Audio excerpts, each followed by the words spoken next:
Bismillahirrahmanirrahim. Assalamualaikum warahmatullahi wabarakatuh.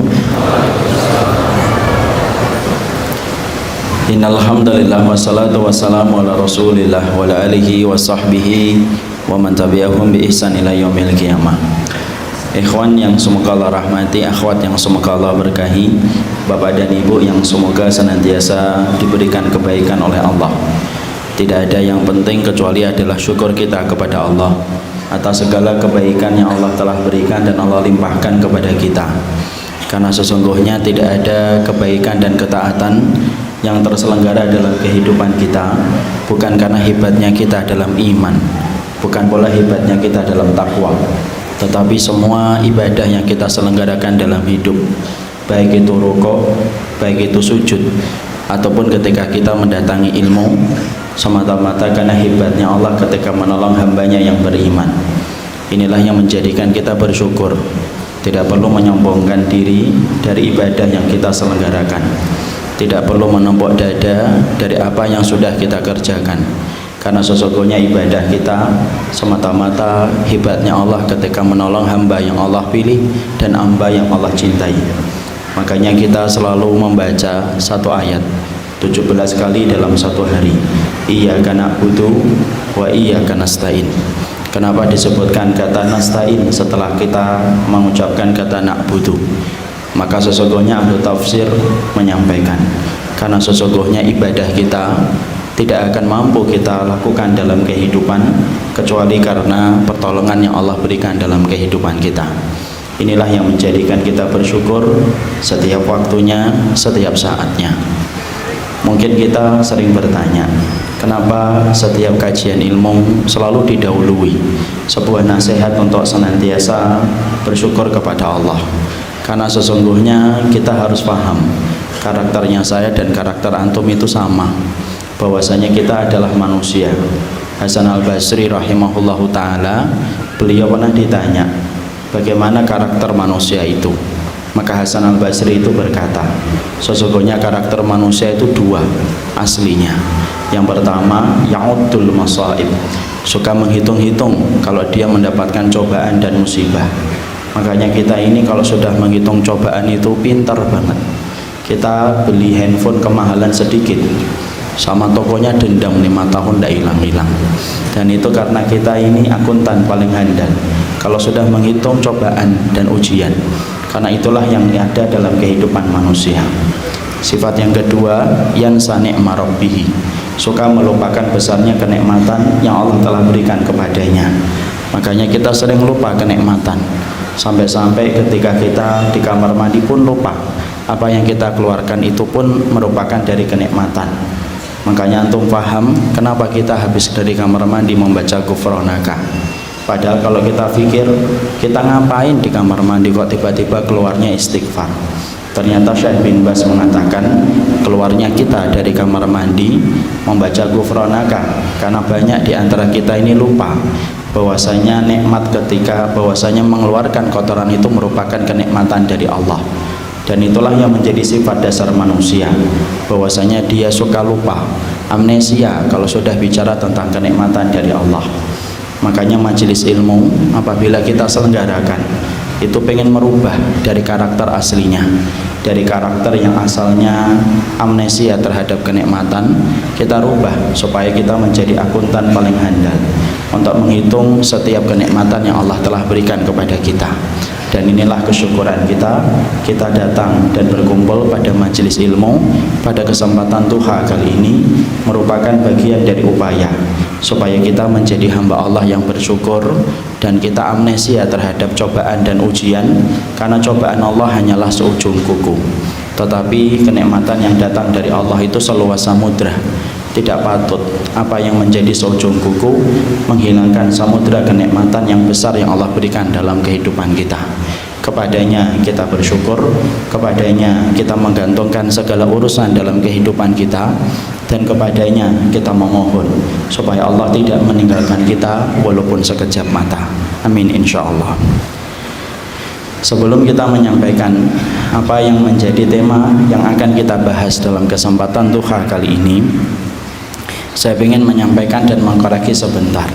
Tapi sebelum saya menyampaikan koreksi saya menyampaikan terima kasih sebesar-besarnya kepada panitia masjid yang telah bersusah payah mengkondisikan takmir Masjid Jenderal Sudirman dan para asatid dan para ikhwan-ikhwan yang ada.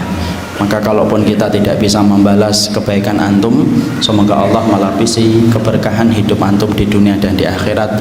Dan kepada setiap panitia, doa kita dan kebaikan kita mengiringi mereka. Maka setelah kita mengucapkan itu, saya ingin mengkoreksi. Tadi ada salah satu ikhwan mengatakan ada ahlul ilmi yang datang. Maaf, saya bukan ahlul ilmi, saya hanyalah penyampai ilmu. Banyak kekurangan yang saya miliki dan saya tidak pantas disebut ahlul ilmi. Makanya saya harus luruskan, karena sesungguhnya kriteria ahlul ilmi itu sangatlah berat. Apalagi kalau kita membaca apa yang disampaikan Ibnu Qudamah tentang definisi ahlul ilmi. Tetapi saya sangatlah jauh dari kriteria ahlul ilmi. Saya cuma menyampaikan ilmu. Semoga antum bisa memahami apa yang saya sampaikan, supaya nanti kita saling bertemu dalam kebaikan dan berjumpa dalam kebaikan pula di akhirat kelak nanti, insya Allah. Inilah yang menjadikan kita memahami. Kemudian yang kedua, sebenarnya bukan antum yang bahagia, tapi saya yang justru bahagia bertemu dengan antum semuanya. Ini merupakan hari yang pertama semenjak seumur hidup saya datang ke Purwokerto. Ternyata bukan hanya mendoannya yang pernah saya makan, tapi ternyata sekarang saya melihat orangnya, ternyata beda dari apa yang kemudian mungkin kita sering dengarkan. Masya Allah, antum masyarakat yang ramah, antum masyarakat yang baik. Semoga Allah selalu memberikan keberkahan pada masyarakat Purwokerto, memberikan kebaikan dan senantiasa melindungi kita dari segala makar jahat orang-orang yang berniat jahat untuk Islam dan kaum muslimin. Kepada Allah kita meminta perlindungan. Jangan lupa nanti mendoannya ya. Barakallahu fiik.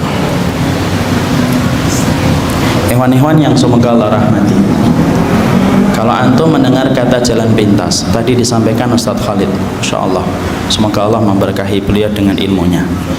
Kita ini kalau mendengar kata jalan pintas, tentunya kita pasti senang, karena jalan pintas itu identik dengan kemudahan dan identik dengan waktu yang kita ringkas. Biasanya kalau kita mendapatkan jalan pintas, perjalanan yang panjang dan jauh akan pendek ketika kita mendapatkan jalan pintas.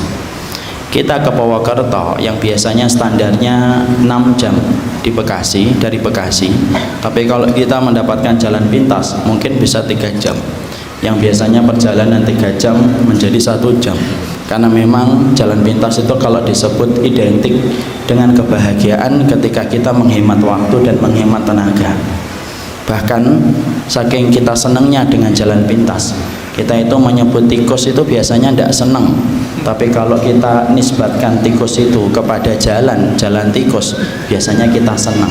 Padahal biasanya kalau di rumah ada tikus itu sebelnya luar biasa. Tapi kalau disebut jalan tikus, kita senang karena jalan tikus itu merupakan nama lain dari jalan pintas. Ternyata bukan hanya ke Purwokerto yang butuh jalan pintas. Ternyata bukan hanya ke Semarang yang butuh jalan pintas. Ternyata perjalanan yang paling jauh yang akan ditempuh manusia itu adalah perjalanan dia menuju kepada surga. Karena pada dasarnya kita hari ini itu sama-sama menjadi musafir. Imam Ibnu Qayyim menyampaikan kepada kita, sesungguhnya manusia itu semenjak dia ditempelkan pada dinding rahim ibunya, setelah dia ditiupkan ruh pada usia 4 bulan, maka dimulailah perjalanan panjang dia menjadi musafir untuk menuju kepada kampung akhiratnya, menuju kepada 2 terminal, terminal neraka atau terminal surga. Dan ternyata itu merupakan perjalanan yang paling jauh yang ditempuh manusia dalam kehidupannya. Makanya inilah yang menjadikan kita memahami, kalaulah kemudian ke Purwokerto yang tidak sepanjang ke akhirat kita butuh jalan pintas, kalaulah ke Semarang yang tidak sepanjang jalan kita kepada terminal surga ternyata kita butuh jalan pintas, Masya Allah, sesungguhnya perjalanan kita ke surga pun membutuhkan jalan pintas. Karena kalau kita tidak mendapatkan jalan pintas, kita khawatir kita gagal mendapatkan apa yang kita mau, yaitu mendarat di terminal 1 yaitu bernama surga. Antum tahu ikhwan, kita ini punya banyak kekurangan. Kekurangan yang kita miliki itu yang kita khawatirkan akan menjadi penghalang kita untuk mendapatkan jalan pintas. Memang kita penghilangnya apa Ustaz? Penghalangnya satu, kita ini umurnya pendek, ajalnya itu terbatas.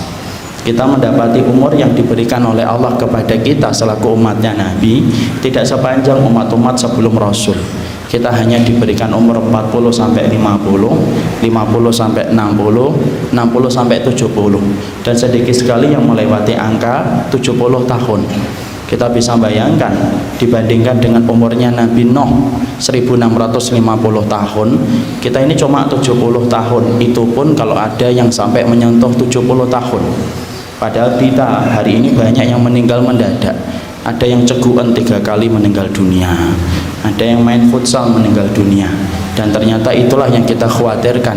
Ternyata modal yang kita kumpulkan kadang-kadang tidak bisa banyak, karena waktu yang kita miliki itu tidak terlalu panjang sebagaimana umat sebelum Rasul. Sudah lagi ditambah bahwasanya kondisi hati kita itu tidak selalu semangat. Makanya kalau antum perhatikan ikhwan, ternyata semangat itu punya musim. Bukan hanya buah yang punya musim, semangat pun punya musim. Ada musim-musim kita kemudian bersemangat, ada musim-musim kita itu redup semangatnya. Kadang-kadang kalau kita lagi semangat betul, Masya Allah, pengennya itu sholat tahajud itu dari habis isya sampai subuh kalau lagi semangat. Tetapi kadang-kadang kita mengalami masa lesu. Masa lesu itulah yang disebut dengan masa futur. Masa futur itu adalah masa lesu ketika kita beribadah. Mending sholat malam dari isya sampai subuh. Kadang-kadang cuma sholat 2 rakaat saja, habis maghrib aja terasa berat. Kenapa? Karena ternyata ketaatan itu punya musim. Ada musim yang bernama futur, yang menimpa kita sampai menyebabkan kita malas melakukan ibadah. Ditambah lagi bahwasanya kita ini memiliki penyakit yang Allah berikan dan Allah sapa kepada setiap orang, itu menjadikan kita meninggalkan ibadah. Yang biasanya kita mampu puasa, kalau kita lagi sakit kita tinggalkan puasanya sejenak. Yang biasanya sholat malam kita tinggalkan sejenak sholat malamnya, karena kondisi kita tidak fit dan tidak prima. Dan itulah yang menjadikan kita khawatir. Kalau kita mengandalkan ibadah biasa pada zona nyaman ibadah kita, maka kita khawatir bahwasanya kita tidak bisa mendapatkan surga, karena umurku pendek, umur antum juga pendek, ajal saya terbatas, ajal antum juga terbatas, futur kita sering, futur antum juga sering, penyakit kita juga sering datang. Maka inilah yang menjadikan akhirnya kita paham, berarti saya dan antum membutuhkan jalan pintas, karena jalan pintas itu sifatnya adalah amal yang sifatnya memberatkan mizan kebaikan kita, dan kita berharap supaya dengan amalan itu akan memudahkan kita untuk mendapatkan surga dan ridhonya Allah dalam kehidupan kelak di kampung akhirat kita. Makanya saking pentingnya masalah ini bagi kehidupan orang yang beriman. Iblis itu tidak suka. Iblis itu paling tidak suka kalau ada orang itu beramal dengan jalan pintas. Iblis itu paling tidak suka kalau kemudian manusia itu beramal dengan amalan yang sifatnya menjadi pemberat mizan kebaikan. Makanya kemudian iblis itu akan melakukan apa saja untuk menggagalkan supaya kita itu melakukan amalan yang sifatnya jalan pintas. Mungkin antum akan bertanya, mosok sih Ustaz? Iya, iblis itu tidak suka. Mana dalilnya bahwasanya iblis itu tidak suka kalau kita melakukan amalan yang sifatnya jalan pintas? Maka dalilnya antum akan dapatkan dalam keterangan yang disampaikan oleh Imam Ibnu Qayyim pula. Imam Ibnu Qayyim itu berkata kepada kita, sesungguhnya iblis itu kalau menggoda manusia itu ada 6 pintu yang semuanya itu jebakan.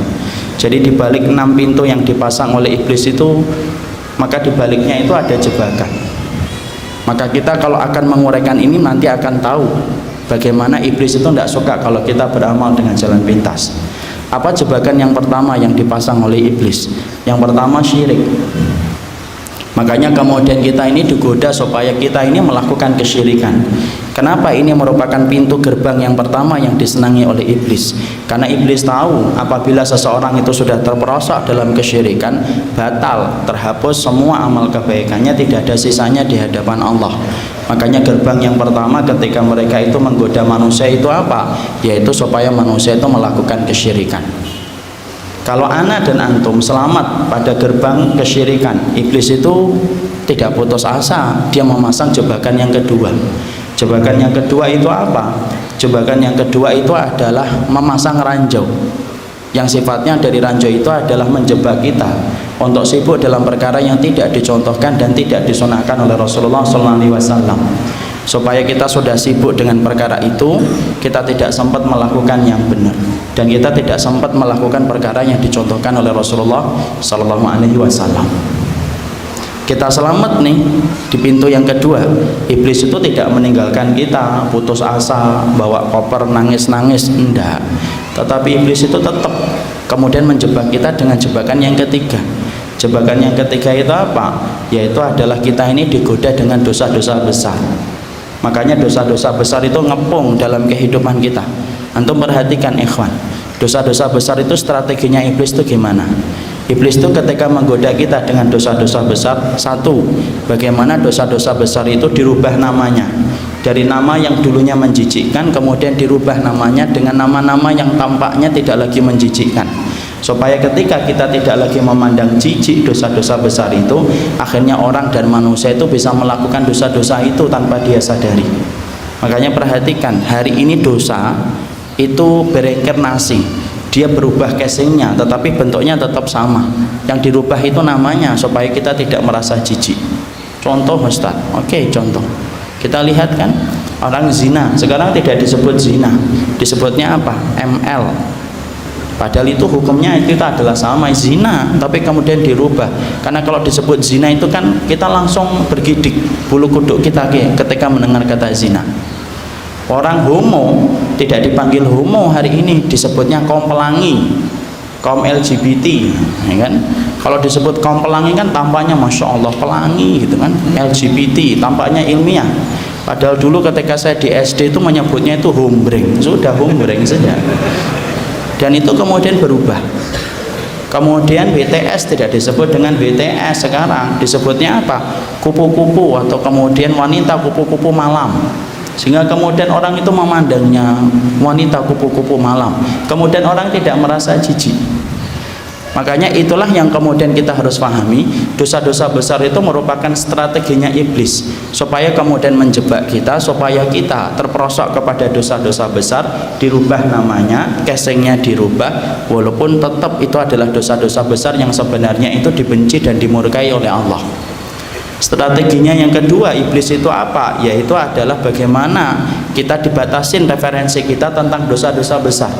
Hari ini Pak, umat itu kalau ditanya apa itu dosa-dosa besar, referensi yang mereka sebutkan tentang dosa-dosa besar itu paling-paling terbatas. Kalau nggak mencuri, membunuh. Kalau nggak membunuh, berzina. Kalau nggak berzina, ya paling-paling kemudian minum khamr, tak. Kalau orang Jawa menyebutnya molimo, udah itu saja. Padahal dosa-dosa besar itu hanya 5 itu? Enggak. Kalau kita membaca Al-Quran dan membaca hadis, Imam Adz-Dzahabi itu menyampaikan setiap dosa apabila disertai dengan kata laknat, maka itu dosa besar. Dan ternyata dosa-dosa besar itu sifatnya ada berapa jumlahnya? Jumlahnya itu lebih daripada 70. Ada 70 dosa-dosa besar. Padahal biasanya kalau kita ditanya, sebutkan dosa-dosa besar 15 saja. Kadang-kadang kita juga tidak bisa menyebutkan. Kenapa referensi kita tentang dosa-dosa besar sekarang menjadi sempit? Yang menyempitkan referensi kita tentang dosa-dosa besar itu iblis. Makanya akhirnya ketika kita sempit referensinya tentang dosa-dosa besar, akhirnya kemudian bisa jadi orang itu melakukan dosa besar tetapi dia tidak sadar kalau itu dosa-dosa besar. Kalau kita selamat di jebakan yang ketiga, maka iblis itu akan menggoda kita dengan dosa-dosa kecil yang dianggap remeh. Jangan diremehkan dosa-dosa kecil. Dosa-dosa kecil itu sebagaimana Nabi mengatakan, iyyakum wa muhaqqiratid dzunub kama sali qaumin nazalu bi fulatin minal ardi jama'u lahu hataban fa auqadu lahu naron. Perumpamaan dosa kecil itu sebagaimana kamu itu mendapati musafir singgah di satu tempat, kemudian mereka akan bermalam di tempat yang mereka singgahin. Mereka ingin membuat api unggun, mereka mengumpulkan ranting. Maka semakin banyak rantingnya, semakin besar nyala api unggun yang akan tercipta.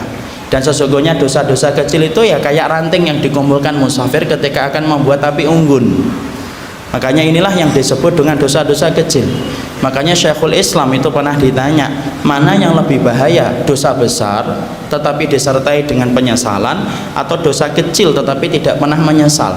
Maka Syekhul Islam itu menjawab, dosa kecil yang disesali, dosa kecil yang tidak disesali itu jauh lebih berbahaya daripada dosa besar tetapi disesali, tetapi tidak disesali.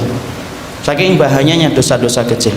Dan ingat, tidaklah gunung tercipta kecuali karena kerikil dan tanah yang terkumpul, makanya tercipta gunung. Dan tidaklah dosa besar itu terjadi kecuali karena dosa kecil yang kita kumpulkan, kemudian kita tidak merasa menyesal dan meremehkannya.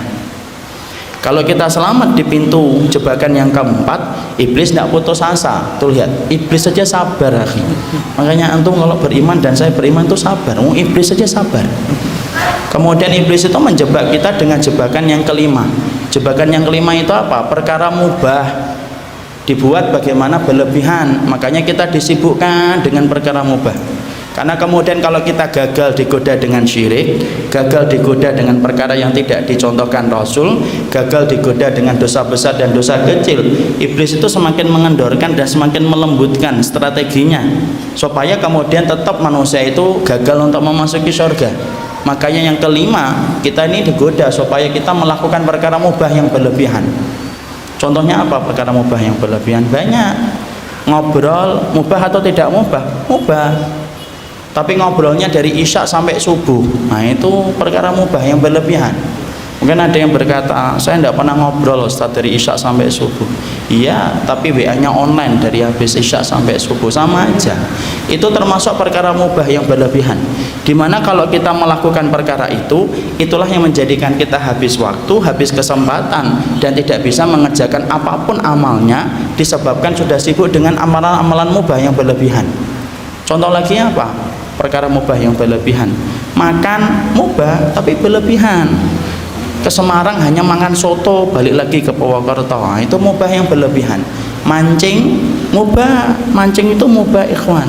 Tapi mancingnya 6 hari 6 malam di tengah lautan, tidak pernah mengingatkan keluarganya, itu perkara mubah tetapi sifatnya berlebihan. Dan itulah yang kemudian kita dapatkan, sesungguhnya iblis itu yang kelima akan menyibukkan kita dengan perkara mubah yang berlebihan. Kalau kita gagal kemudian digoda dengan pintu yang kelima, iblis itu akan mendekat kita dan menghasut kita dengan jebakan yang keenam. Jebakan yang keenam itu apa? Tadi disibukkan kita dengan amalan yang kecil. Jadi iblis semakin putus asa ini. Makanya kita sudah gagal digoda dengan berbagai macam tahapan tadi, maka yang terakhir itu yang keenam. Apa yang keenam? Yaitu adalah digoda supaya kita sibuk dengan amalan yang kecil tetapi diluputkan dari amalan yang besar. Makanya tadi saya katakan iblis itu tidak suka kalau kita itu beramal yang sifatnya itu jalan pintas. Makanya kita akhirnya apa? Yang keenam, iblis itu apa? Menyibukkan kita dengan perkara kecil supaya kita luput dari perkara yang besar. Bagaimana contohnya Ustaz? Banyak. Contohnya adalah ketika misalkan antum ikut taklim, ada saudara antum tidak ikut taklim, dia sholat 2 rakaat, sholat 2 rakaat. Sholatnya itu sunnah, ikut taklimnya itu hukumnya wajib. Tapi dia sibuk untuk kemudian mendahulukan sholat sunnahnya, tetapi meninggalkan yang wajib, taklim. Itu termasuk salah satu contoh, disibukkan dengan perkara kecil tetapi diluputkan dari perkara yang besar.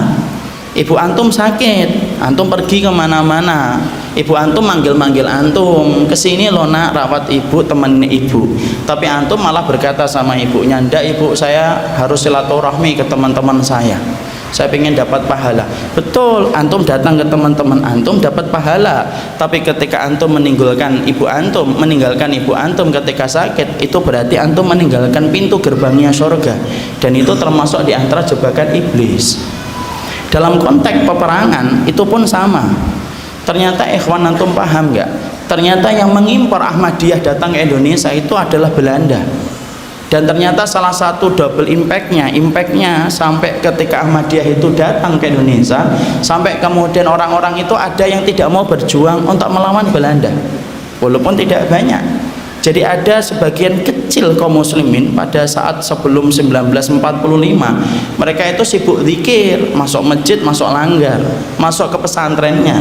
Kemudian dia berzikir, ibadah zikir itu, tapi dia meninggalkan kewajiban yang lebih besar saat itu ketika Belanda itu menguasai tanah bumi pertiwi. Padahal amalan yang paling utama itu apa? Jihad di jalan Allah. Makanya inilah yang tadi kita sebutkan, ternyata kita ini butuh jalan pintas supaya kemudian kita bisa memasuki surga. Tetapi kita tidak menafikan bahwasanya iblis itu tidak suka kalau kita itu beramal dengan amalan jalan pintas. Nah inilah yang menjadikan kita harus paham. Berarti ana dan antum membutuhkan jalan pintas karena perjalanan kita ke surga itu jauh, dan kita khawatir kalau kita tidak paham tentang jalan pintas yang diterangkan oleh kitabullah dan sunnah, akhirnya perjalanan kita itu urung kita mendapatkan surga ketika kita tidak mendapatkan jalan pintas dalam kehidupan kita beribadah kepada Allah. Apakah nanti berarti saya itu harus meremehkan amal yang lain? Oh, tidak boleh. Bukan berarti ketika nanti kita bahas jalan pintas kemudian kita meremehkan amal-amal yang mungkin kita tidak kategorikan menjadi jalan pintas. Tetap itu tidak boleh, karena bagaimanapun yang dinamakan amal, amal itu yang mensyariatkan Allah. Makanya tidak boleh bagi kita meremehkannya walaupun mungkin itu bukan termasuk jalan pintas, karena kita paham, karena yang mensyariatkan amal itu dalam kehidupan kita adalah Allah.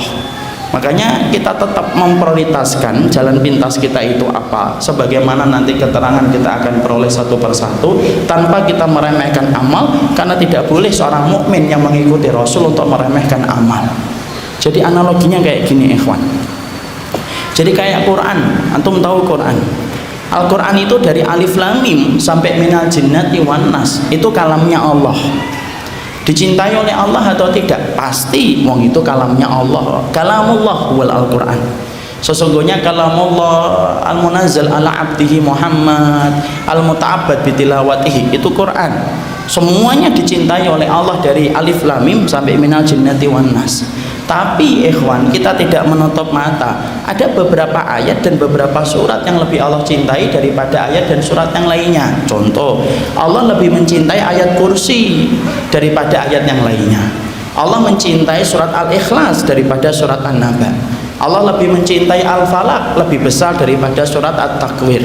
Allah lebih mencintai surat An-Nas lebih besar daripada surat Al-Infitar. Bukan surat Al-Infitar itu tidak dicintai oleh Allah, dicintai. Cuma kecintaan Allah pada surat Al-Infitar tidak sama sebagaimana kecintaan Allah pada surat Al-Ikhlas, Al-Falaq dan An-Nas. Karena tiga surat itu merupakan surat yang Allah cintai dan Allah berikan banyak keutamaan khusus yang Allah tidak berikan pada surat yang lainnya. Sama amal-amal yang nanti kita sampaikan kayak gitu analoginya. Amal itu lebih dicintai oleh Allah, makanya nanti amal tersebut cepat memberatkan mizan kebaikan kita. Jadi mizan kebaikan kita itu timbangannya itu cepat menjadi berat ketika beramal itu, tanpa kita menafikan amal-amal yang lainnya. Maka contoh gampangnya kayak gini. Misalkan contoh yang paling gampang analoginya, kiasnya itu gini. Ada suami istri nih. Kemudian suaminya itu ngomong kepada istrinya ketika baru nikah, "Dek, nanti kalau saya sebelum pergi ke kantor tolong buatin sarapan ya, karena saya pengen sarapan yang dibuatkan istri, karena istri itu kalau masak pasti dengan cinta dan pengabdian." Mana kemudian istrinya, "Ya, bukannya saya itu tidak bisa beli sarapan di warung, bisa beli sekalian warung-warungnya saya juga bisa, tapi saya ingin dibuatin sarapan oleh istri." Ini tipe suami yang agak songong dikitnya. Kemudian istrinya mengatakan, "Siap Bi, saya akan masakan sarapan itu." Ternyata istrinya bisa masak banyak, masak soto bisa, mendoan bisa, kemudian masak nasi goreng telur mata sapi setengah matang bisa, nasi uduk bisa, kemudian pecel bisa. Ternyata dari semua menu-menu itu, ternyata yang paling disenangi sama suaminya itu pecel ditambah dengan mendoan. Itu seneng banget ya, dia seneng banget itu. Ini contoh, bukan curhat ya, contoh. Saya ini kalau mau cerita ngambil contoh tuh khawatir ini ustadznya curcol, enggak curcol, contoh ya. Maka ternyata istrinya hari-hari kemudian pertama dia buatin sarapan, tapi sarapannya nasi uduk. Ketika suaminya pulang dari masjid, nasi uduk dibuka meja makan, nasi uduk. Senang atau tidak senang? Senang, cuma bukan favoritnya. Makan, habis, nambah, enggak. Kenapa? Bukan makanan favoritnya. Kalaupun terima kasihnya itu standar. Sembari dia jalan ke kantor, dia berkata, "Jazakillah khair ya Mi, sudah dibuatin uduk." Hari berikutnya ternyata dia buatin soto seneng, tapi maaf bukan favoritnya. Ketika makan nambah enggak. Ketika terima kasih standar. Thanks ya Ma, sudah dibuatin soto. Bisa. Dari bahasa Arab pindah ke bahasa Inggris. Sekali-kali. Walaupun taunya thanks doang. Maka kemudian standar. Tapi beda pada hari keberapanya tiba-tiba istrinya itu membuatin pecel ditambah dengan mendoan. Pulang dari masjid baru buka pintu sudah tercium pecel yang bercampur dengan bau mendoan. Matanya itu sudah berbinar-binar. Ketika ditelusuri baunya, dibuka meja makan, pecel plus mendoan masih hangat lagi, Masya Allah. Maka kemudian dia makannya nambah. Pakai garpu? Enggak, pakai tangan. Saking senengnya, mungkin kakinya naik ke meja. Contoh, ini contoh. Mungkin saking senengnya itu nambah sampai 2 piring, 3 piring dia nambah. Ketika terima kasih pun beda. Jazakillah khair bangetnya Mi, ada bangetnya. Kenapa? Pecel. Paham ya contoh itu ya? Jadi artinya bahwasanya suaminya itu apa enggak seneng soto toh Ustaz? Seneng, cuma bukan paling yang dia senengin. Sesungguhnya suaminya itu seneng dengan kemudian uduk, bener seneng, cuma bukan makanan favoritnya. Tapi kalau bicara pecel ditambah dengan mendoan, jadi pengen mendoan saya. Maka tuh di sini pecel ndak ada, mendoan ndak ada, teh juga ndak ada. Enggak, ini bukan curhat. Maka ternyata kemudian ketika kemudian makannya pecel ditambah mendoan, ternyata kemudian betul-betul dia seneng, berbinar. Sama kayak gitu, amalan itu semuanya disenangi sama Allah. Betul, semua amal itu disenangi oleh Allah karena Allah yang memerintahkan amal itu. Tapi maaf loh, ada amal-amal tertentu yang lebih Allah cintai daripada amal yang lainnya. Kewajiban ana dan kewajiban antum sama. Bagaimana kita mengetahui amal yang sangat dicintai oleh Allah supaya kita mampu beramal, supaya cepat memberatkan mizan kebaikan kita ketika ditimbang oleh Allah. Dan itulah yang menjadikan kita membahas. Kenapa kita membahas jalan pintas? Karena sesungguhnya saya dan antum musafir. Perjalanan kita sama, perjalanan yang panjang dan jauh menuju kepada surga. Dan kalau kita bermodal dengan amalan biasa, malah kita khawatir bahwasanya kita gagal untuk mendapatkan surga disebabkan kita tidak ngerti jalan pintas kita ke surga itu apa saja. Para ulama lalu kemudian menyebutkan kepada kita amal-amal yang sifatnya jalan pintas itu apa saja. Kita akan terangkan sesuai dengan waktu yang tersedia. Maka para ulama, saya ambilkan pembahasan ini di dalam referensi kitab Ahbabullah yang disusun oleh Abdul Badawi Al-Khalafi hafizahullah ta'ala, salah satu ulama yang kemudian menjadi muridnya Syekh bin Baz rahimahullah ta'ala. Maka kemudian di dalam poin yang pertama, apa itu kemudian amalan yang ternyata sifatnya itu menjadi jalan pintas? Yaitu yang pertama, amalan yang ternyata menjadi jalan pintas itu adalah amalan memberikan manfaat kepada saudara antum orang yang beriman dan kemudian membantu agama Allah. Ini satu poin. Yang pertama yaitu adalah membantu saudara antum dalam kebutuhan dunianya dan membantu agama Allah. Sebelum kita menjelaskan panjang lebar tentang poin yang pertama, kita harus paham kenapa kemudian amalan ini dalilnya itu dari mana? Karena omongan tanpa dalil itu kan merupakan dongeng yang tidak perlu kita dengarkan. Maka dalilnya dari mana? Bahwasanya amalan yang memberikan manfaat kepada saudara kita dan memberikan manfaat kepada agama Allah merupakan satu amalan yang besar kedudukannya di sisi Allah. Yaitu adalah dalam satu hadis yang disampaikan dalam riwayat Tabrani di dalam kitabnya Mu'jamul Kabir, dan disebutkan pula di dalam riwayatnya Imam Ahmad dalam satu riwayat. Rasulullah SAW itu kemudian mengatakan wali an amsyah, dalam satu hadis wali an asira ma'a akhin li fi hajatin ahabba ilayya min a'takifa fi masjidi hada syahran. Rasulullah SAW kemudian mengatakan kepada kita dalam salah satu penggalan hadis yang diriwayatkan dari jalurnya Imam Tabrani dalam Mu'jamul Kabir, disebutkan bahwasanya Rasulullah itu bersabda, Kamu membantu saudaramu selama 1 hari atas kebutuhan dunia yang dia perlukan, sesungguhnya amalan itu lebih aku cintai daripada amalmu ketika kamu iktikaf di masjidku ini, kata Rasulullah, yaitu di Masjid Nabawi selama 1 bulan. Jadi di situ kita mendapati Rasulullah itu menyampaikan, bersamanya seseorang muslim ketika membantu saudaranya 1 hari atas kebutuhan yang dia perlukan dari saudara itu, maka sesungguhnya manfaat yang kita berikan kepadanya itu lebih dicintai dari Nabi daripada amalan iktikaf di masjidnya Nabi selama 1 bulan. Sekarang kita bedah dulu bagaimana penjelasan para ulama tentang masalah hadis ini. Syekh Utsaimin dalam kitab Riyadhus Shalihin itu kemudian menjelaskan, kenapa amalan membantu saudara kita selama 1 hari itu disamakan oleh Nabi dengan amalan iktikaf selama 30 hari. Maka beliau itu mengatakan, karena sesungguhnya ketika kita membantu saudara kita atas kebutuhan dunia yang dia perlukan, maka sesungguhnya manfaatnya itu dirasakan orang lain. Adapun ketika kita iktikaf di masjidnya Nabi selama 1 bulan, manfaatnya itu kembali kepada diri kita pribadi. Dan Allah itu paling senang apabila satu amal itu ternyata memberikan manfaat kepada orang lain daripada manfaat itu kembali kepada dirinya sendiri. Padahal coba kalau kita kemudian renungkan sebentar, ikhwan, antum iktikaf selama 30 hari di masjidnya Nabi, antum bisa bayangkan nggak betapa beratnya dan betapa mahalnya amalan itu? Kita bayangkan iktikaf selama 30 hari, Masya Allah, iktikaf 10 hari aja banyak orang yang nggak mampu iktikaf kok. Iktikafnya cuma malam, paginya keluar dari masjid.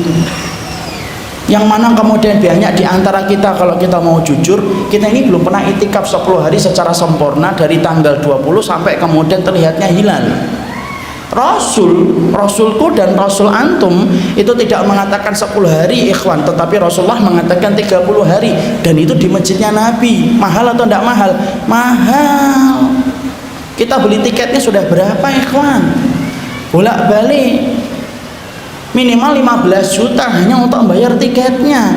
Tapi amalan seberat ini ditambah dengan kemudian beratnya ketika kita iktikaf selama 30 hari, ternyata disamakan oleh Nabi. Bagaimana ketika antum mengetok pintu saudara antum, ketok pintunya rumahnya, kemudian antum sampaikan kepadanya, mungkin dia dalam keadaan sakit, antum ngomong kepada dia, akhi, antum butuh apa hari ini?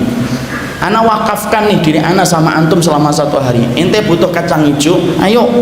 Butuh mendoan, monggo. Ente butuh ke dokter, ayo. Maka kemudian saya akan antar antum selama 1 hari ini. Dan kemudian ternyata kalau dia melakukan itu 1 hari saja sebanding dengan 30 hari iktikaf.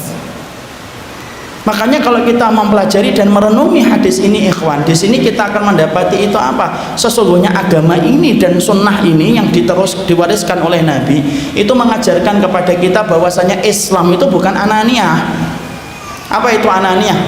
Yaitu adalah egosentris dan individual sentris, memikirkan tentang dirinya sendiri dan tidak peduli tentang keadaan orang lain.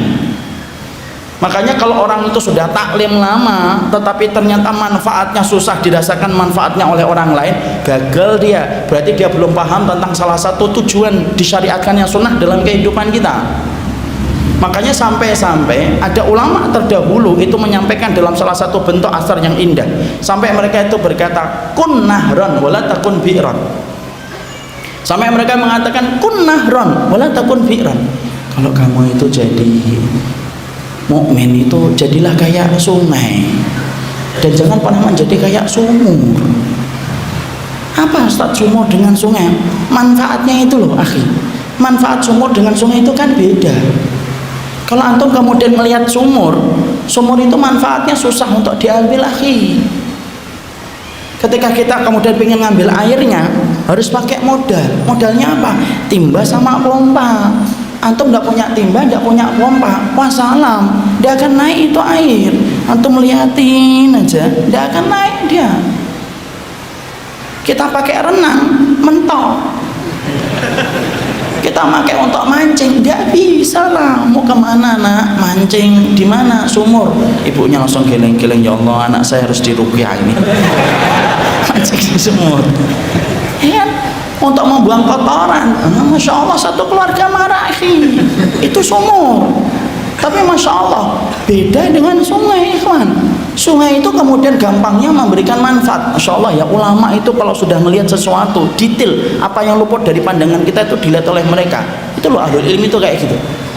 Beda dengan sungai, kata para ulama. Sungai itu gampang memberikan manfaat kepada saudara-saudaranya. Dipakai untuk ngambil airnya, ndak usah pakai modal. Antum pakai timba, ndak usah pakai pompa, diketawain orang. Tinggal cawok pakai kemudian tangan, dapat airnya. Pakai renang, monggo. Dipakai nyuci baju, silahkan. Sampai dibuang kotoran saja, kita membuang kotoran di sungai. Sungai itu setia mengantarkan kotoran kita ke tempat yang jauh. Nggak usah dibayangin. Itu sungai, ikhwan. Makanya kalau orang kemudian sudah memahami tentang ini, Masya Allah, betapa indahnya Islam dan betapa tidak ada orang yang sedih di dalam kehidupan Islam kalau orang itu paham ini. Makanya kalau kemudian kita ngaji sunnah kemana-mana, taklim kemana-mana, tetapi ternyata kita susah memberikan manfaat kepada orang lain, tetapi justru kita suka membuat orang lain itu menderita dengan apa yang kita perbuat. Maaf akhi, walaupun antum ilmunya banyak, mungkin antum menyebutkan riwayat, mungkin antum mau sebutkan kitab, tetapi kalau antum sifatnya adalah membuat orang lain itu menderita dan membuat orang lain itu sedih, nggak paham antum tentang sunnah. Makanya kalau kita perhatikan sunnah itu satu persatu itu asasnya memberikan manfaat. Kalau kita perhatikan, kalau kita jeli memperhatikan semua rata-rata anak tangga dan perintah-perintah dalam kehidupan kita, ketika kita ngikutin ajaran Nabi, kalau kita ngikutin ajaran Nabi itu sifatnya itu salah satu tujuan ibadah itu apa? Memberikan manfaat sama orang. Antum disuruh senyum sama saudara antum dan dikatakan sedekah, tuh manfaatnya kembali sama orang. Kita disuruh untuk berbuat baik sama tetangga supaya tetangga kita mendapatkan manfaat dari kita. Disuruh ngomong yang baik, kalau tidak bisa ngomong diem. Ternyata satu persatu kalau kita renungkan dari semua perintah-perintah yang disampaikan oleh Rasul, sifatnya Rasulullah itu memberikan perintah dalam kehidupan kita itu apa? Sifatnya itu adalah bagaimana kita bisa memberikan manfaat kepada orang. Mau sampai urusan masak saja sifatnya itu memberikan manfaat sama orang kok. Kalau tidak percaya, baca itu hadis ketika Nabi itu mengatakan idza tabaqta, kalau kamu itu masak, fi makna Nabi, kalau kamu itu masak daging, kata Rasulullah, fa'aksir maraqah, diperbanyak itu kuahnya. Kenapa? Untuk diperbanyak kuahnya supaya antum bisa berbagi dengan tetangga antum yang mendapatkan bau dan tidak tersakiti hanya dengan baunya doang, tapi antum juga memberikan kepadanya. Makanya antum kalau masak daging diperbanyak kuah, kuahnya nanti bagi kepada tetangganya, tapi jangan kuahnya doang. Masak mie rebus, tetangganya dikasih kuah, lu minyak mana pak? Minyak buat saya, perintahnya sunnah hanya kuah pak, enggak gitu. Jadi ternyata semua itulah yang menjadikan akhirnya kita memahami, memberikan manfaat kepada orang itu merupakan perkara yang besar dalam kehidupan agama. Makanya kalau kemudian maaf ikhwan, kalau kita memasuki surga hanya mengandalkan sholat kita tok, ya Allah, kalau kita hanya sholat saja, jujur berapa kali kemudian kita sholat kemudian pikiran kita terbang kemana-mana dan tidak khusyuk. Nah terus modal kita untuk masuk surga itu yang mana? Mau sholat kita sering tidak khusyuk kok. Kalau kita memasuki surga kemudian hanya modal dengan puasa sunnah, halah, berapa kali kita puasa sunnah itu kemudian hati kita tidak ikhlas, ria, kadang-kadang tidak kita sadari kan.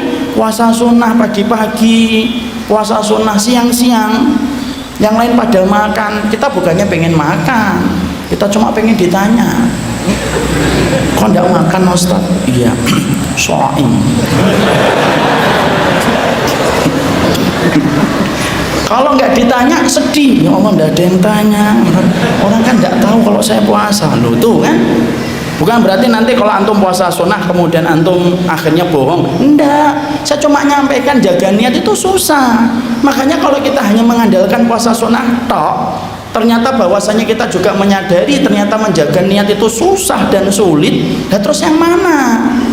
Kalau kita mengandalkan kemudian masuk ke surga itu hanya bermodal sedekah kita tok, maaf ikhwan, berapa kali anggaran kita untuk sedekah itu kalah dengan anggaran kita ketika kita membeli gadget yang mahal. Ya terus yang mana? Makanya manfaat yang kita harus bagi itu merupakan perkara yang besar, karena itu merupakan perkara yang dicintai oleh Allah. Makanya saya teringat kejadian ketika Hasan al-Basri. Hasan al-Basri ini seorang tabi'in, ikhwan, yang hidupnya setelah masa para sahabat. Murid-muridnya banyak, ada Thabit al-Bunani, ada A'mash, itu di antara murid-muridnya. Hasan al-Basri itu satu waktu kemudian beliau berencana, kita akan membantu salah satu keluarga fulan yang ada di sana. Dikumpulkan murid-muridnya, karena kehidupan ulama terdahulu itu ilmu praktek, ilmu praktek, ilmu praktek. Kita akan membantu sana. Diperhatikan murid-muridnya Hasan al-Basri. Kemudian Hasan al-Basri tidak menjumpai Thabit al-Bunani rahimahullahu ta'ala. Loh, Thabit mana? Salah satu muridnya itu kemudian mengatakan, A'mash mengatakan, ya Zakif ya Hasan, Thabit sedang iktikaf. Hasan al-Basri kemudian berkata, ya A'mash, sampaikan itu kepada Thabit al-Bunani, apa yang kita lakukan hari ini lebih mulia daripada ribuan hari ketika dia iktikaf, dan itu lebih baik daripada ibadah yang dia lakukan secara sendirian saja. A'mash kemudian langsung dia menuju kepada masjid tempatnya Thabit. Padahal Thabit saat itu sudah mempersiapkan mau iktikaf. Kemudian A'mash mengatakan, ya Thabit, guru kita Hasan al-Basri menyampaikan apa yang akan kita lakukan hari ini ketika kita membantu saudara kita jauh lebih baik daripada kamu ketika iktikaf, karena apa yang kita akan lakukan memberikan manfaat sama orang, dan apa yang kamu lakukan hanya bermanfaat untuk dirimu sendiri. Langsung Thabit seakan-akan mendapatkan ilmu yang baru yang tidak pernah dia ketahui sebelumnya. Dia gulung itu kemudian semua peralatan dan persiapannya, dia langsung menghampiri Hasan al-Basri dan ikut bersama Hasan al-Basri untuk memberikan manfaat kepada orang. Bukan berarti itikaf tidak penting, penting lah. Kita kemudian disunahkan untuk itikaf kalau kita mampu. Tetapi yang menjadi garis besar perhatian kita adalah bagaimana ketika kita menjalankan agama. Ikhwan, jangan hanya memperhatikan apa yang manfaatnya kembali kepada diri kita, tapi sekali-kali kita memikirkan apa manfaat yang kita berikan kepada saudara kita.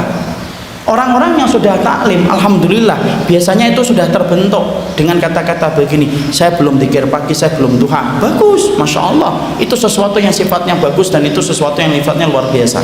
Tapi jangan hanya itu, tapi juga kita memikirkan apa manfaat yang sudah kita berikan kepada orang lain, karena sesungguhnya manfaat itu yang kemudian sebanding dengan 30 hari itikaf.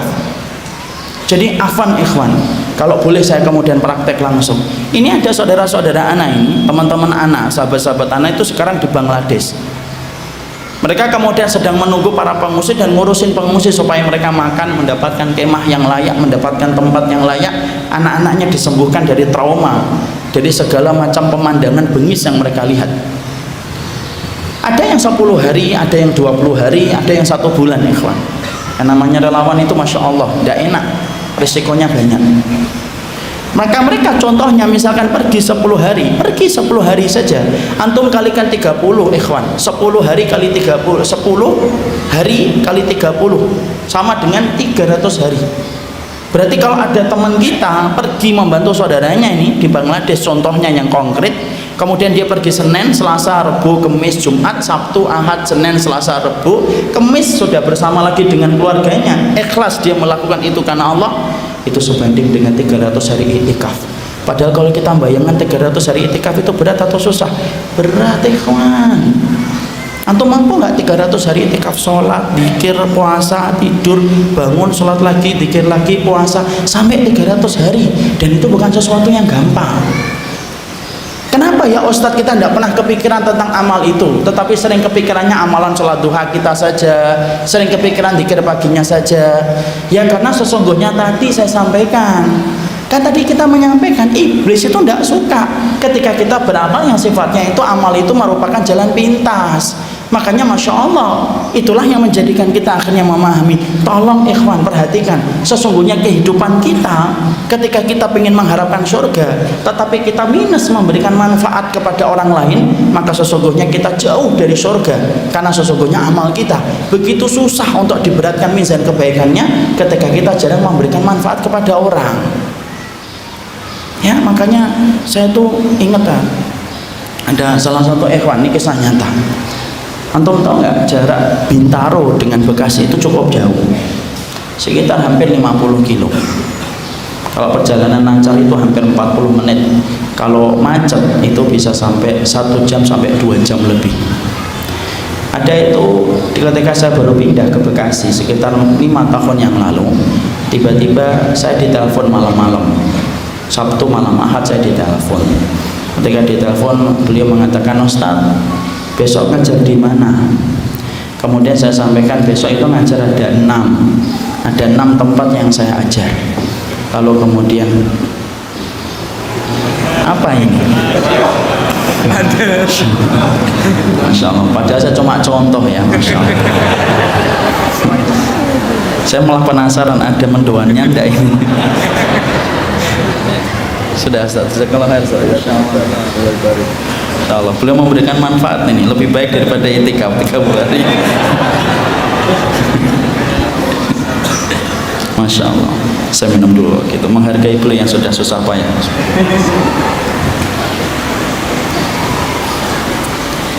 Alhamdulillah akhirnya ada teh. Sampai mana tadi? Ada teman saya, ada kemudian salah satu jamaah nelpon saya. Kemudian beliau bertanya, Ustadz besok Ustadz mau kemana? Saya bilang saya taklimnya banyak akhi. Saya taklimnya besok ada 6. Tidak apa-apa Ustadz saya antar. Tidak usah akhi, tidak apa-apa. Saya dengar ikhwan yang dampingin antum nyetir pulang kampung. Iya lagi pulang kampung ada urusan.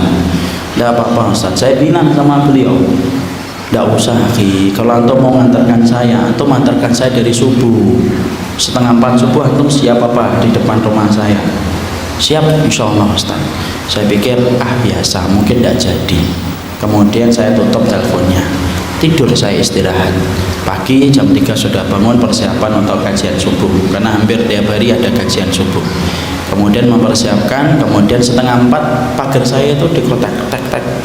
Saya buka tirai kamar tamu, ternyata beliau sudah ada di depan saya, di depan rumah saya.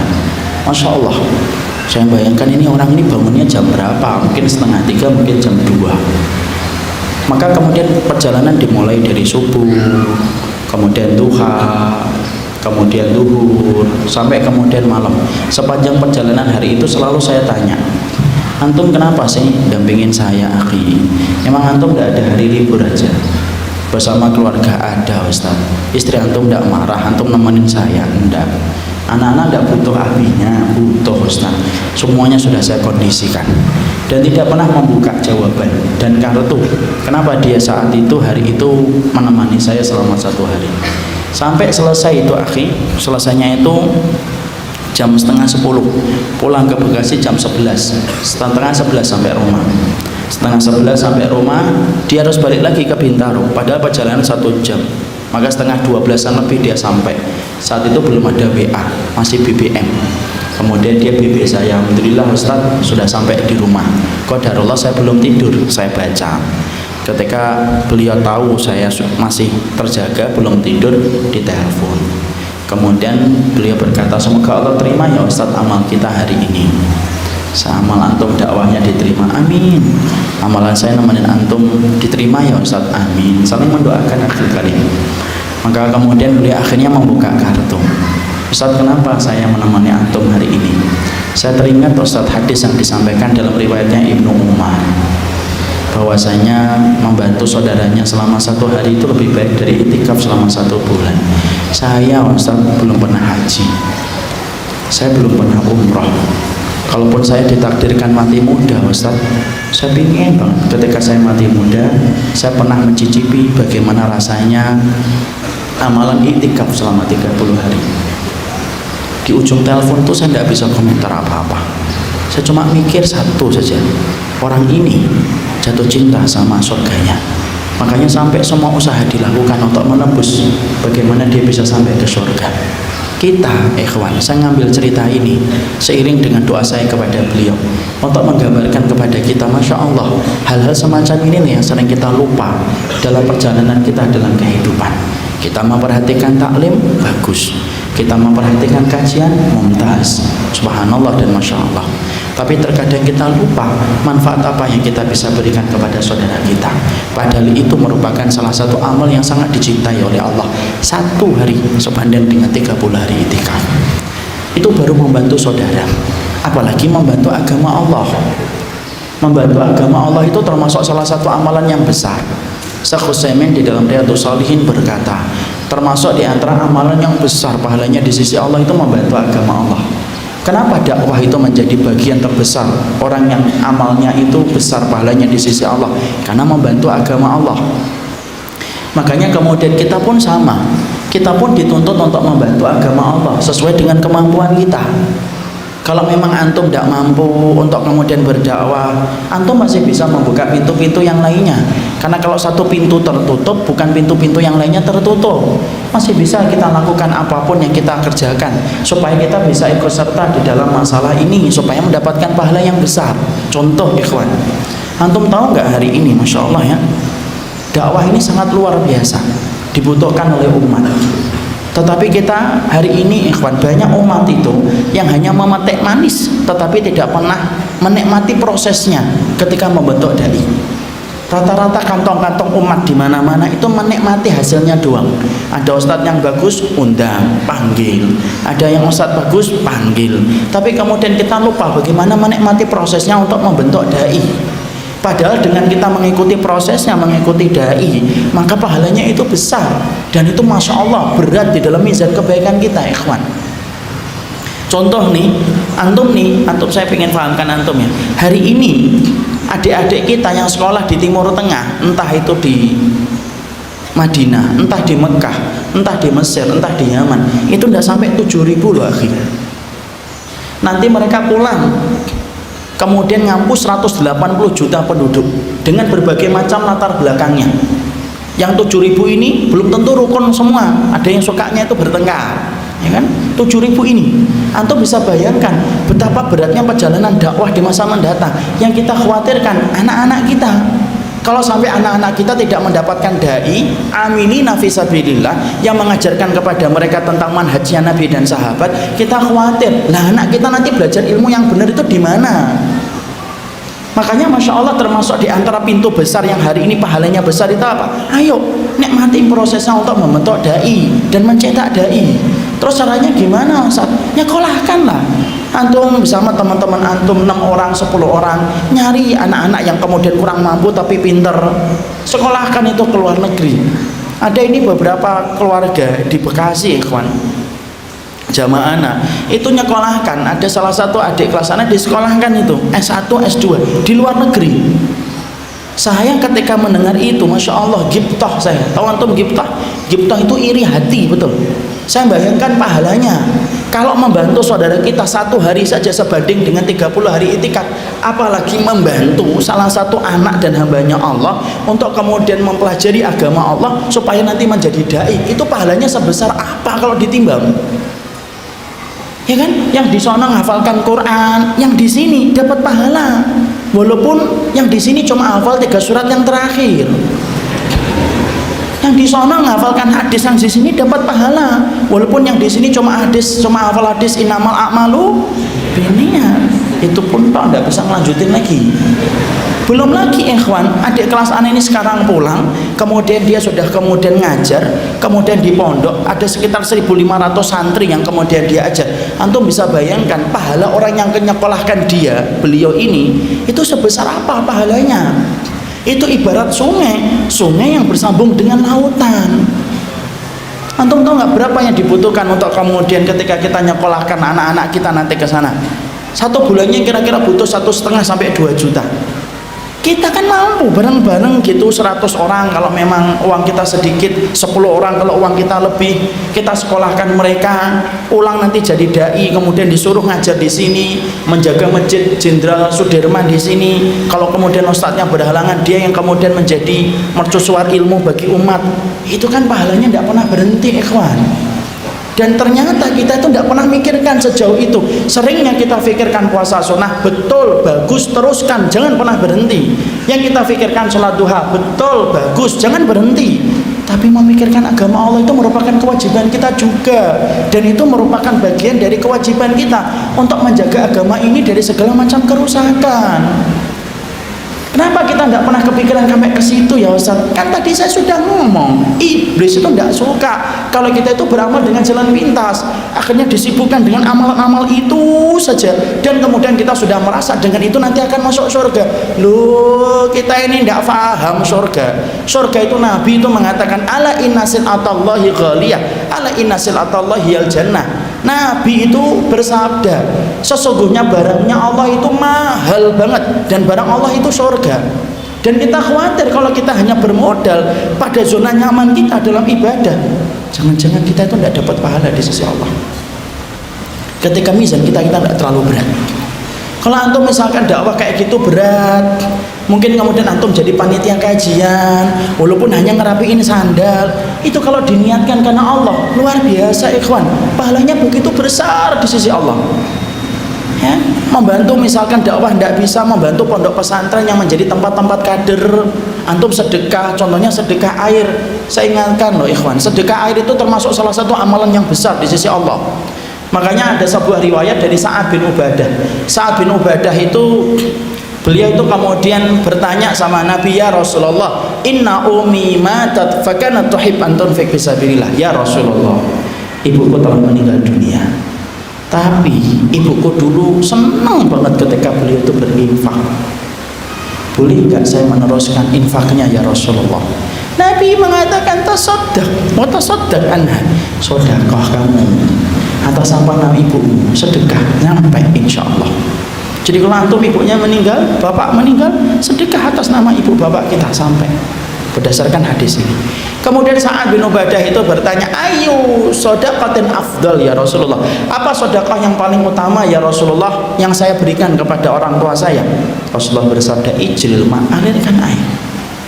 Antum misalkan kemudian tidak bisa membiayai orang untuk kemudian sekolah di luar negeri sampai menjadi dai, ada yang lebih ringan, bantu air ke pondok-pondok pesantren, safari sekali-kali antum datang ke pondok pesantren ikhwan, sama keluarga, ajak keluarga kita untuk mengenal bagaimana kehidupan pesantren, karena pesantren itu mendekatkan miniatur kehidupan dengan kehidupannya Rasul. Kita lihat di situ kurang apa Ustadz, kurang air, cari pondok-pondok yang baru. Oke Ustadz, saya borkan airnya 60 juta, 70 juta, tapi Masya Allah terus ngalir. Antum bisa bayangkan nggak kalau ada orang kemudian dia ngeborkan air sampai air itu kemudian keluar dan dipakai santri, dipakai wudhu 5 kali.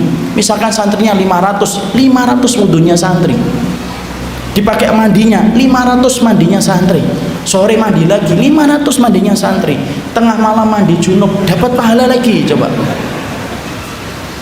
itu kan pahala Masya Allah, itu tidak terbatas itu. Dan terkadang sering lupa dalam kehidupan kita. Kenapa? Karena kita lupa bahwasanya kita itu hanya mengandalkan zona nyaman dalam ibadah. Disitulah kita akhirnya ngerti, berarti yang kita perbaiki ketika kita menjadi orang yang menginginkan kehidupan surga. Yang kedua adalah bagaimana kehidupan surga ini itu kemudian menuntun kita supaya kemudian kita beramal yang sifat amal itu memberikan manfaat kepada orang. Jadilah orang yang sensitif, peka dengan keadaan. Antum melihat ada orang sepuh susah nyari sandal, ambilkan sandalnya. Bisa jadi ada amalan yang kita remehkan semacam itu karena manfaatnya kembali kepada orang, justru amalan itu menyelamatkan kita ke surga. Karena kita tidak pernah tahu di antara amal kita yang kita lakukan itu mana yang akan menyelamatkan kita dari neraka. Itu yang pertama. Kemudian yang kedua, amalan yang sifatnya itu merupakan jalan pintas kita ke surga. Para ulama lalu kemudian menerangkan kepada kita amalan yang kedua, yaitu adalah amalan yang sifatnya mampu menjadi jalan pintas kita ke surga, yaitu adalah amalan mencintai orang yang beriman secara zahir dan batin, dan berakhlak dengan akhlak yang baik kepada mereka. Jadi orang yang mencintai orang yang beriman, tulus dia mencintai orang yang beriman, dan kemudian ketika dia mencintai orang yang beriman, dia memperlihatkan komitmennya terhadap akhlak, memperlihatkan akhlaknya yang baik kepada orang yang beriman, maka itu termasuk salah satu di antara amal yang memberatkan mizan kebaikan. Kita bicara dulu dalilnya. Dalilnya ada dua. Kalau kemudian dalil yang pertama tentunya kita faham, ma min syai'in yudha'u fil mizan athqalu min husnul khuluq. Tidak ada perkara yang paling berat ketika ditaruh di dalam mizan kebaikan seseorang manusia nanti ketika ditimbang kecuali yang paling berat itu akhlak.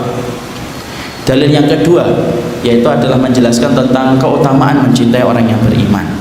Mencintai orang yang beriman itu Bapak dan Ibu besar keutamaannya. Maka kita akan bahas bagaimana dalilnya yang disampaikan dalam riwayatnya Imam Ahmad. Rasulullah SAW pernah dalam satu ketika beliau sedang bersama dengan para sahabatnya. Maka Rasulullah SAW ketika bersama dengan para sahabatnya, tiba-tiba Nabi lagi ngobrol. Sejenak beliau berhenti dan berkata, "Yatlaq fikum rajulun min ahlil jannah." Ini bentar lagi ada laki-laki penduduk surga yang akan muncul. Ternyata yang muncul itu laki-laki Ansor, datang kepada majelisnya Nabi. Ketika datang kepada majelisnya Nabi, kemudian dia bergabung. Laki-laki Ansor itu Pak, jenggotnya basah, nenteng sandal dengan tangan kirinya, bergabung dengan Nabi. Lalu kemudian dia bergabung dengan para sahabat yang lainnya. Insya Allah ya, antum bisa bayangkan kalau Nabi ngabarkan kita penduduk surga itu kayak apa. Makanya Masya Allah gembira betul kalau dikabarin dengan penduduk surga. Kalau kita kalau dikabarkan penduduk surga, oh sudah cuti kita dari amal ya. Nggak ngaji antum, enggak, kan saya penduduk surga ya. Maka kemudian beliau laki-laki Ansor itu datang bersama Rasul. Hari berikutnya kemudian Rasulullah SAW itu kemudian ngobrol lagi di tempat yang sama. Ketika lagi bicara menyampaikan sesuatu kepada para sahabat, sejenak Nabi itu berhenti dan berkata, "Yatlaq fikum rajulun min ahlil jannah." Ini bentar lagi nih ada laki-laki penduduk surga yang akan muncul. Yang muncul laki-laki Ansor kemarin, jenggotnya basah, nenteng sandal dengan tangan kirinya. Kemudian para sahabat sudah mulai banyak bertanya, "Masya Allah, ini laki-laki ini apa ya amalnya? Kok sampai Nabi mengabarkan dia itu penduduk surga?" Ternyata hari yang ketiga sama, Nabi tiba-tiba di tempat itu kembali dan tiba-tiba Nabi itu berkata, "Yatlaq fikum ya rajulun min ahlil jannah." Yatlaq fikum, akan muncul menghampiri kalian, yaitu laki-laki salah satu di antara penduduk surga. Dan yang muncul itu Pak, laki-laki yang kemarin selama 2 hari berturut-turut yang muncul sampai bergabung dengan Nabi. 3 kali Nabi mengabarkan bahwasanya dia penduduk surga. Sampai kemudian para sahabat itu yatasaalun fi adhanihim, disebutkan dalam satu riwayat yatasaalun, mereka itu bertanya-tanya di dalam hati mereka, fi adhanihim, yaitu di dalam benak mereka, orang ini apa sih amalnya kok sampai Nabi mengabarkan dia itu penduduk surga hingga 3 kali. Maka ada salah satu sahabat yang paling ingin tahu. Nama sahabat itu adalah Abdullah bin Amr bin As radhiyallahu anhu. Abdullah bin Amr bin As radhiyallahu anhu itu putranya Amr bin As. Kemudian dia betul-betul ingin tahu amal orang ini apa. Akhirnya kemudian dia menghampiri orang tersebut, menghampiri laki-laki Ansor itu dan berkata, "Wahai laki-laki Ansor, wahai ya Ansor, boleh nggak saya tidur di rumahmu barang 3 hari saja, karena sesungguhnya saya lagi ada masalah dengan bapakku dan aku ingin untuk istirahat sejenak dari masalah yang aku hadapi ketika aku di rumahmu." Laki-laki Ansor itu berkata, silahkan kamu tidur di rumahku. Kemudian padahal Abdullah bin Amr sedang tidak ada masalah dengan bapaknya, tetapi dia datang ke situ semata-mata ingin mencuri dalam tanda kutip amal orang ini apa. Dimulailah perjalanan itu 3 hari itu. Dimulai hari pertama habis Isya Masjid Nabawi, pulang mereka berdua ke rumah. Abdullah bin Amr sempat merasa ini pasti orang ini sholat tahajudnya luar biasa, penduduk surga kok. 3 kali lagi Nabi mengabarkan. Ternyata setelah habis sholat Isya mereka pulang, ngobrol sebentar di rumah. Setelah ngobrol sebentar di rumah, lalu kemudian ternyata laki-laki Ansor itu tidur. Abdullah bin Amr kaget, loh kok tidur? Penduduk surga nggak sholat tahajud. Kemudian dia merasa, oh mungkin nanti tengah malam sholat tahajudnya. Kemudian Abdullah bin Amr pura-pura tidur, tapi sebenarnya tidak tidur. Masya Allah ya, semangatnya sahabat kalau nyari ilmu kayak gitu. Kalau kita ini di majelis ilmu tidur ya. Kalau beliau ini sengaja tidak tidur untuk mendapatkan ilmu. Beliau lihat, beliau perhatikan gitu. Dan ternyata sahabat Ansor itu hanya gelisah saja di waktu tengah malam, gelisah sebentar, kemudian dia duduk berzikir, kemudian dia terbaring kembali tidur. sampai subuh tidak tahajud. Masya Allah, seorang penduduk surga tidak tahajud. Ini kabar gembira bagi antum yang jarang tahajud. Alhamdulillah, inilah dalil yang saya cari. Kalau ada yang kayak gitu, saya Masya Allah istighfar Pak, ya Allah. Ya, nanti kalau kemudian tengah malam dibangunkan istrinya, ayo Bi bangun, loh ndak ikut kajian tadi duha. Nggak gitu. Maka kemudian ternyata sampai pagi nggak tahajud. Oh, kemudian Abdullah bin Amr merasa, oh pasti amalnya habis subuh ini, dari nanti duha ke asar ke maghrib ke isya terus itu. Ternyata amalannya biasa. Malam kemudian ditunggu lagi, oh ini pasti akan mengganti sholat tahajud yang kemarin. Ternyata malam yang kedua kembali dia tidak tahajud, sampai berturut-turut 3 hari tidak pernah tahajud. Antum bisa bayangkan, tidak pernah tahajud selama 3 hari berturut-turut. Maka Abdullah bin Amr bin As itu sempat bertanya-tanya, loh kok bisa ada orang yang dikabarkan Nabi sebagai penduduk surga hingga 3 kali, tapi ternyata dia tidak tahajud. Karena kemudian tidak tahu jawabannya, Abdullah bin Amr bin As kemudian merasa, ya sudahlah, berarti kemudian mungkin dia menyembunyikan amal ibadah yang dia kerjakan dan dia lakukan. Datang dia ngomong dan akhirnya buka kartu, sebenarnya saya itu tidak ada masalah dengan bapakku, tapi saya itu kesini sebenarnya pengen tahu apa sih amalmu yang kamu lakukan, karena Nabi mengabarkan bahwasanya kamu itu penduduk surga hingga 3 kali. Tapi ternyata ketika aku datang ke sini selama 3 hari, aku tidak menjumpai sesuatu yang istimewa dari perbuatan yang kamu lakukan. Kemudian laki-laki Ansor itu berkata, loh kalau kamu melihat amalku ya begitu, tidak ada yang istimewa dan tidak ada yang aku tutup-tutupin. Abdullah bin Amr bin As merasa gagal mendapatkan jawaban. Kemudian Abdullah bin Amr bin As pamit, alhamdulillah, pamit dia. Lalu kemudian dia pengen pulang, gagal mendapatkan ilmu dari apa yang dia niatkan. Dalam perjalanan baru beberapa langkah dia berjalan, tiba-tiba laki-laki Ansor itu manggil kembali, sini, kecuali satu kamu harus tahu. Apa? Hatiku tidak pernah hasad kepada orang yang beriman. Aku mencintai mereka, memaafkan kesalahan mereka.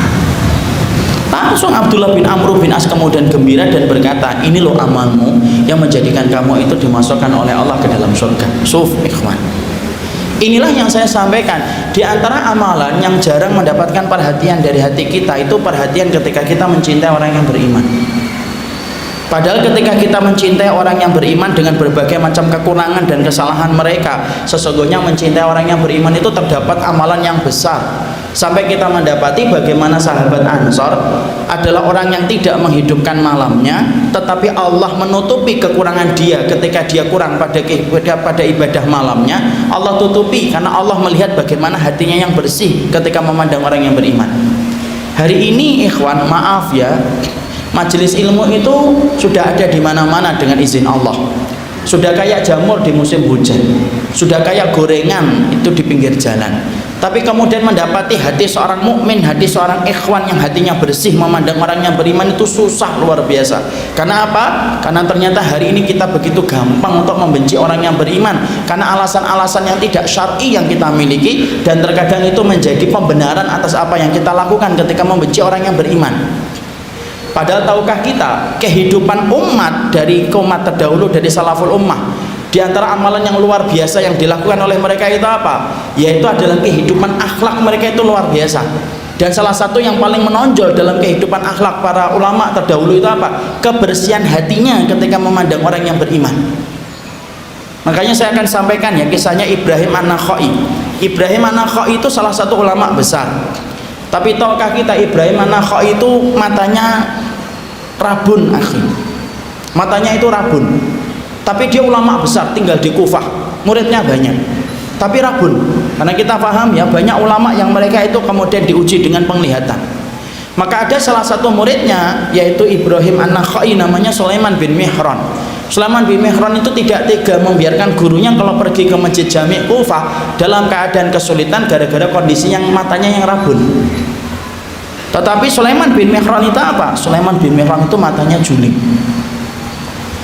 Maka kemudian Sulaiman bin Mihran itu kemudian menawarkan kepada Ibrahim An-Nakha'i, wahai guruku, syekhku, nanti kalau kamu ingin pergi ke masjid, biarlah saya yang akan ngantar kamu ke masjid supaya kamu tidak kesulitan sampai ke masjid Jami.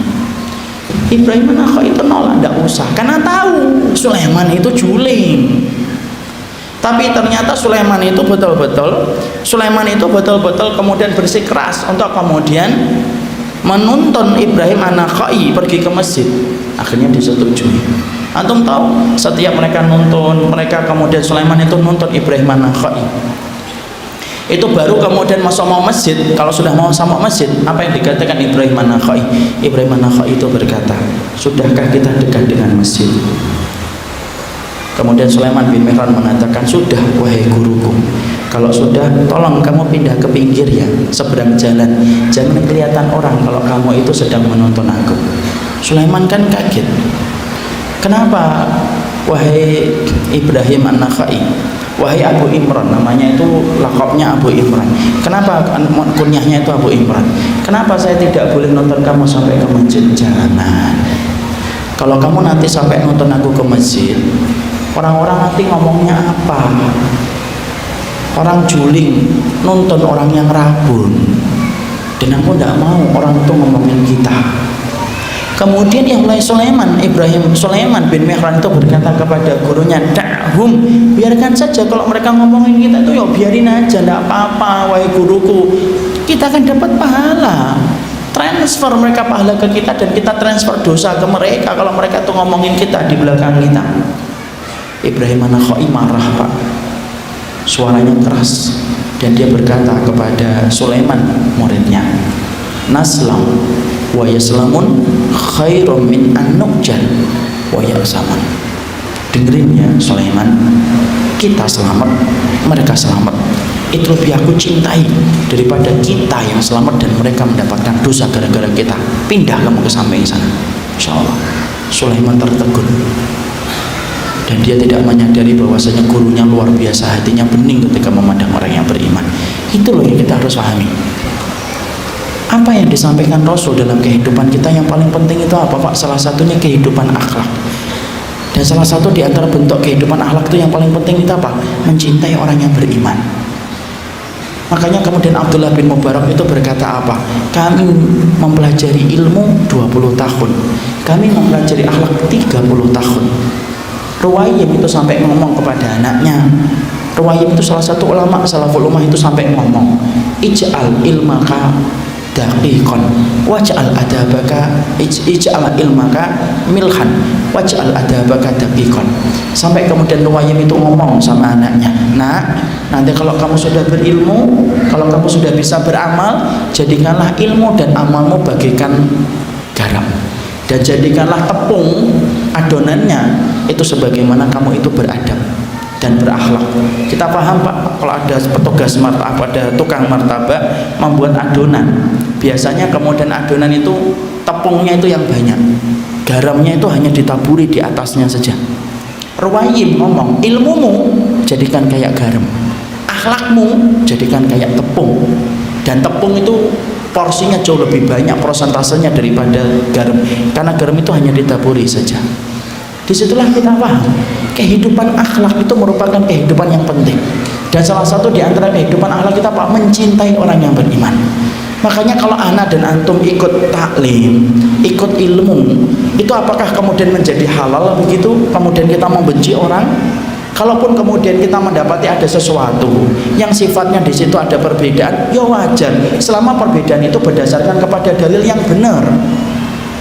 Kecuali tidak memiliki dalil, maka kita pun mengingatkan dengan cara yang baik. Kenapa? Karena mencintai orang yang beriman itu pahalanya besar.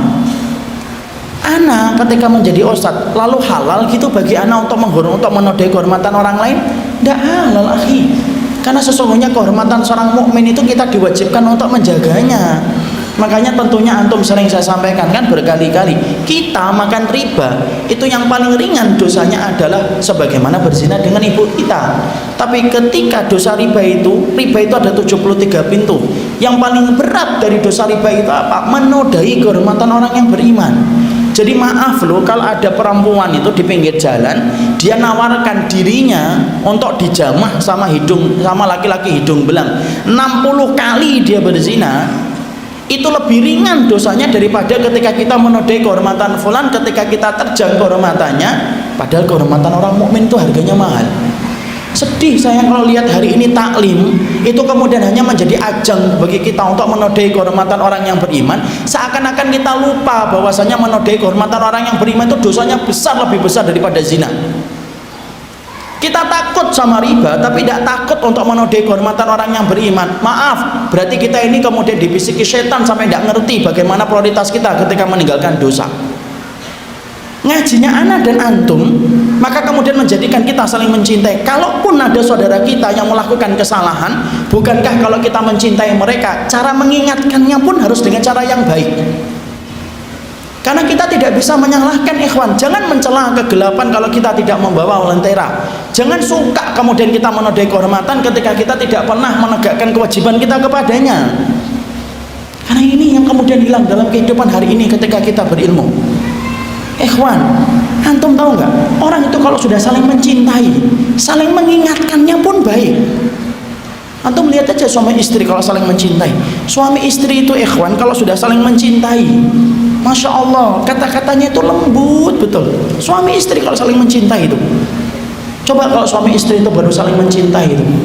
Kadang-kadang suaminya ngomong, "Dek," istrinya langsung, "Ya Mas," tuh langsung paham. Baru dek doang. Kenapa? Hati mereka lagi dekat. Kadang-kadang istrinya ngomong, "Mas," oh iya ya, lupa martabaknya. Padahal baru Mas doang.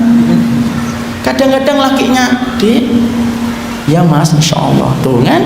Kenapa? Karena hatinya lagi saling cinta. Kalau orang yang beriman, kalau kemudian kita saling mencintai sebagaimana perintahnya Allah dan Rasulnya untuk mencintai orang yang beriman, Masya Allah ikhwan, kalaupun kita ngingetin ada saudara kita yang salah, cara mengingatkannya pun lembut. Sebagaimana suami istri itu kalau lagi cinta, cara mengingatkannya pun lembut dan nyampe ke hati. Tapi coba anda perhatikan kalau suami istri lagi marah-marahan, suami istri itu lagi marah-marahan ikhwan, Masya Allah, suaranya keras bertengkar itu sampai kedengeran sampai 20 rumah. Lu yang di dalam rumah tidak kedengeran. Ngomong apa Mas? Ulangi lagi yang keras, cuman. Kenapa? Karena hati mereka lagi jauh. Makanya inilah yang menjadikan kita memahami betul. Kita diwajibkan dalam kehidupan ini, di dalam kehidupan yang kita mengikuti sunnahnya Nabi, salah satu perkara yang kita lupakan tetapi menjadi jalan pintas kita ke surga, bersihkan hati kita kepada orang yang beriman.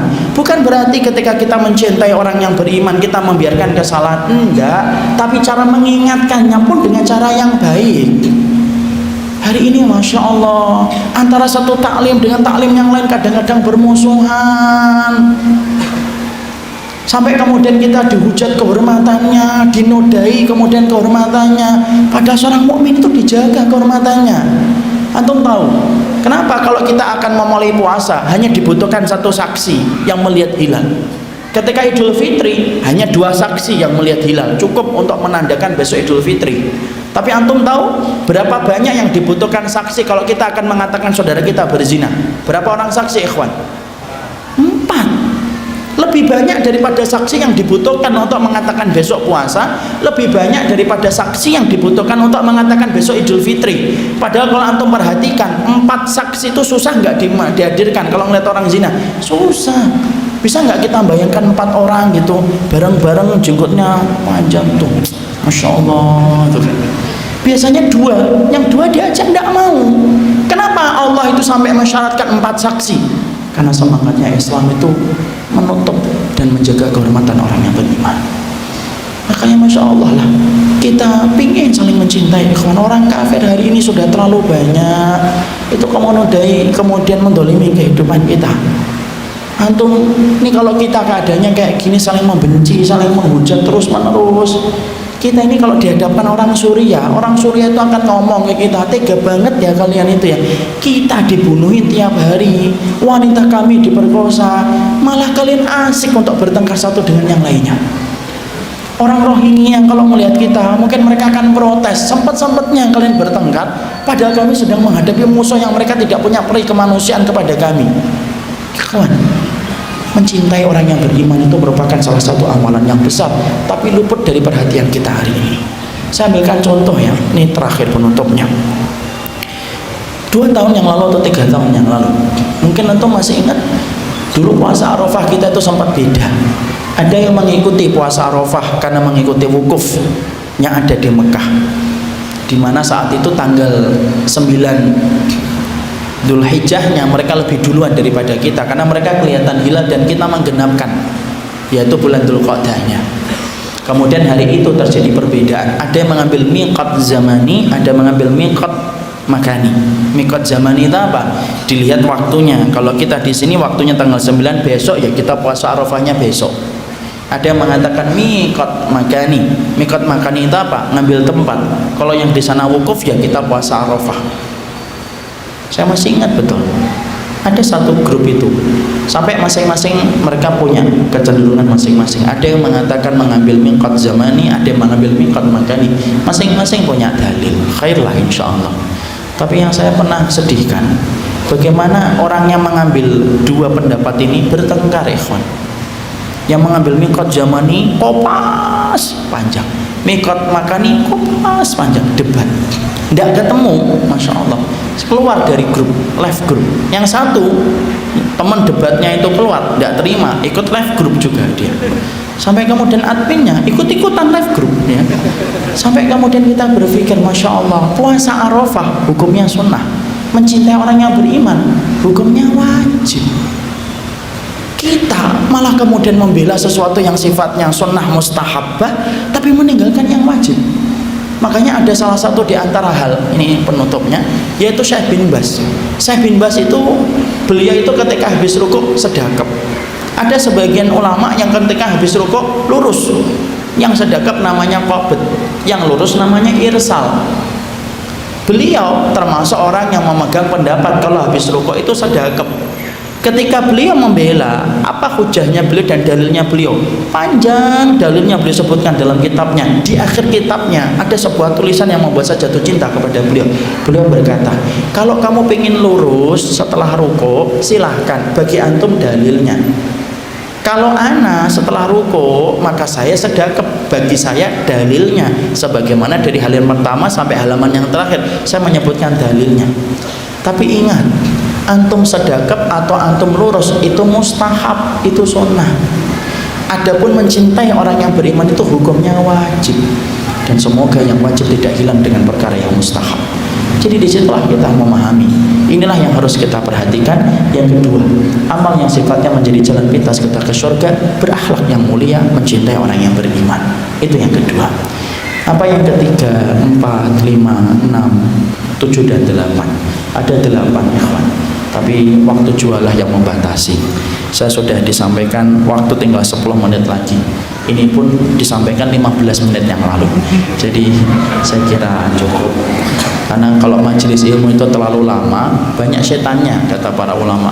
Para ulama mengatakan idza talal majlis fakana li syaitan nasibu. Majelis ilmu itu kalau terlalu lama, banyak setannya. Makanya majelis ilmu itu nggak usah terlalu panjang. Kok bisa Ustaz? Iya, yang asalnya khusyuk lama-lama ngantuk, yang asalnya nggak ngelihat jam, yang asalnya ada ke kamar mandi, yang biasanya ada batuk-batuk. Makanya sebelum antum batuk-batuk, ya, kita cukupkan kajian kita dalam kesempatan hari ini. Semoga Allah memberikan keberkahan atas apa yang kita kaji. Barakallahu fikum.